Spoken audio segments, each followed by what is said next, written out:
आउज़ुबिल्लाहिमिनश्शैतानिर्रजीम बिस्मिल्लाहिर्रहमानिर्रहीम। मेरा नाम है मोहम्मद अवैस। मेरे चैनल का नाम है स्काई इमिग्रेशन कंसल्टेंट्स। इस वक्त आप मेरी वीडियो देख रहे हैं मेरे YouTube channel sky immigration consultants and मेरे Facebook page sky immigration consultants पे।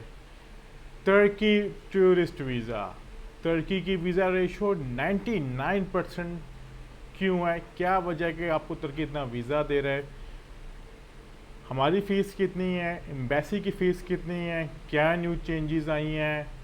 टीआरसी के बारे में क्या अपडेट है? मैं ये सारा कुछ कोशिश करूँगा आपको इस वीडियो में समझाने की और बताने की। देन आप उसका कर सकते हैं कि जो लोग इलीगल एक्टिविटीज़ करके तुर्की जाते हैं वो लीगल वे से जाएं, पैसे बचाएं और अपनी इज़्ज़त और जान को भी बचाएं।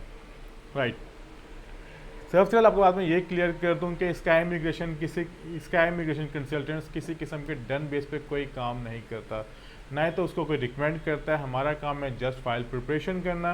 वीज़ा देना या ना देना वो एम्बेसी का काम होता है। इसमें एम्बेसी देखती है, आपके डॉक्यूमेंट्स असेस करती है कि उसने क्या करना है। बहरहाल हम लोग जस्ट फाइल प्रिपेयर कर सकते हैं, आपको गाइड कर सकते हैं, अपने ये डॉक्यूमेंट्स लगाएं, सारा कुछ। आपको पता होगा कि एम्बेसी की फ़ीस तुर्की की थी, जो पहले केस होता था जमा जैरी में, उसकी फ़ीस थी 17,000 कुछ हज़ार।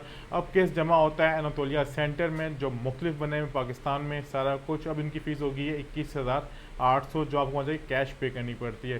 पहले ये होता है कि जो कंसल्टेंट आपका केस खुद रेडी करता था, आपका डॉक्यूमेंट्स अपलोड करता था और आपका वीज़ा एप्लीकेशन फॉर्म करके आपको देता था, आप जाके अपना जब सबमिट करवा देते। लेकिन कुछ इलीगल एक्टिविटीज़ की वजह से तुर्की एम्बेसी ने जो सारा अप्रोच किया है उसको एनातोलिया सेंटर को, वहाँ पर केस जमा होता है और जो एनातोलिया सेंटर में आपका केस वो खुद रेडी करते हैं, आपका केस खुद बनाते हैं, आपको बायोमेट्रिक करते हैं, सारा कुछ करते हैं, जब तक एप्लीकेंट वहाँ खुद अपीयर नहीं होता।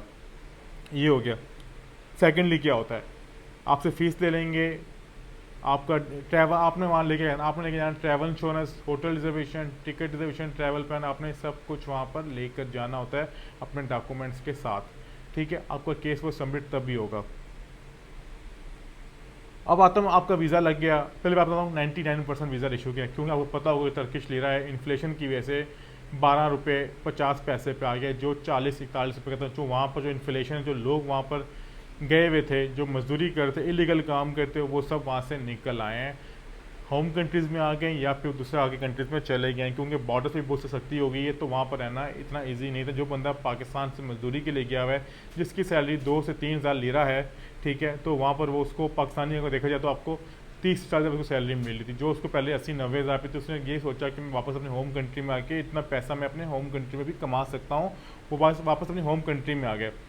अब जो तुर्किश की हुकूमत थी, उन्होंने कहा जी कि लोग यहाँ पर आना कम हो रहे हैं, मतलब काम के लिए। तो उन्होंने अपने टूरिज़्म को उन्होंने अप्रोच किया, उसको उन्होंने बूस्ट अप किया। अब जो लोग वीज़ा अप्लाई कर रहे हैं उनमें से सबको वीज़ा दे रहे हैं, बहुत कम लोगों को वीज़ा नहीं दे रहे। उन लोगों को वीज़ा नहीं दे रहे जिन पे उनको डाउट है। डाउट्स तो मेरी ये कि जिनके डॉक्यूमेंट्स फेक हैं, या फिर उनको लगता है कि यहाँ पर ये बंदा इलीगल आ रहा है, यहाँ पर इलीगल एक्टिविटी में शामिल हो जाएगा, जिस तरह वो किसी और कंट्री में जाने की कोशिश करेगा जिससे उनके मुल्क का नाम बदनाम होगा, उसको वीज़ा नहीं दे रहे।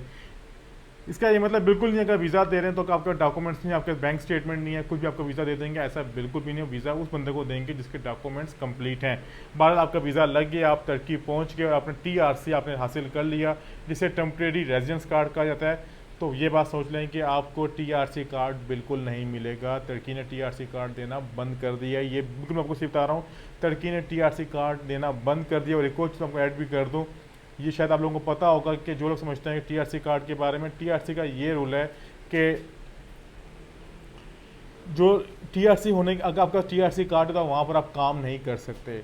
आप वहाँ पर काम करेंगे, आप इलीगल काम करेंगे। टेम्परेरी रेजिडेंस कार्ड पे आप काम नहीं कर सकते। ये बात आप सुन लें। जो लोग कहते हैं अब वहाँ आप रह ज़रूर सकते हैं अगर आपका बिजनेस पाकिस्तान में है, यूरोप में है, इंग्लैंड में, कनाडा में, जहाँ पर हुई XYZ, आप वहाँ पर काम कर सकते, वहाँ पर रह तो सकते हैं तुर्की में, लेकिन काम नहीं कर सकते टीआरसी के ब्याह पे। टीआरसी आपके पास जैसे एक रेजिडेंस कार्ड होता है जिसके ब्याह पे आप ट्रैवल कर सकते हैं तुर्की में विदाउट वीज़ा। इसका सिर्फ एक ये फ़वायदा है, लेकिन वो भी उन्होंने अब एट प्रेजेंट टाइम में बंद कर दिया है।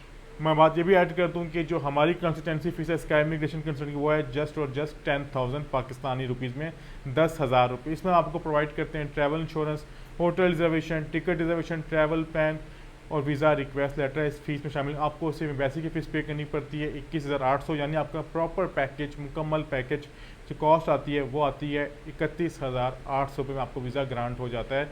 इससे ये होता है कि जिनके पास डॉक्यूमेंट्स मुकम्मल हैं, बैंक स्टेटमेंट है, जॉब बिजनेस डॉक्यूमेंट्स हैं, अगर वो अप्लाई करेंगे तो वो इलीगल जाने के बजाय लीगल वे से जा भी सकेंगे और वीज़ा होने के इनके चांसेस भी होंगे और वहाँ से इज्जत से जाके वापस भी आएंगे। तो ये थी आज की इन्फॉर्मेशन जो आपने आपसे मैं डिस्कस करना चाह रहा था टर्की से रिलेटेड। अगर आप टर्की की फाइल बनवाना चाह रहे हैं या फिर हमसे कोई सर्विस लेना चाह रहे हैं तो हम आपसे रब्ता भी कर सकते हैं। इसके साथ आपके स्क्रीन में हमारा विजिटिंग कार्ड भी चल रहा होगा, उसके सारे नंबर्स भी मेंशन है। बहुत शुक्रिया, बाद में लगा दो कि कुछ नई वीडियो के साथ, कुछ नई मालूमात के साथ। खुदा हाफिज़।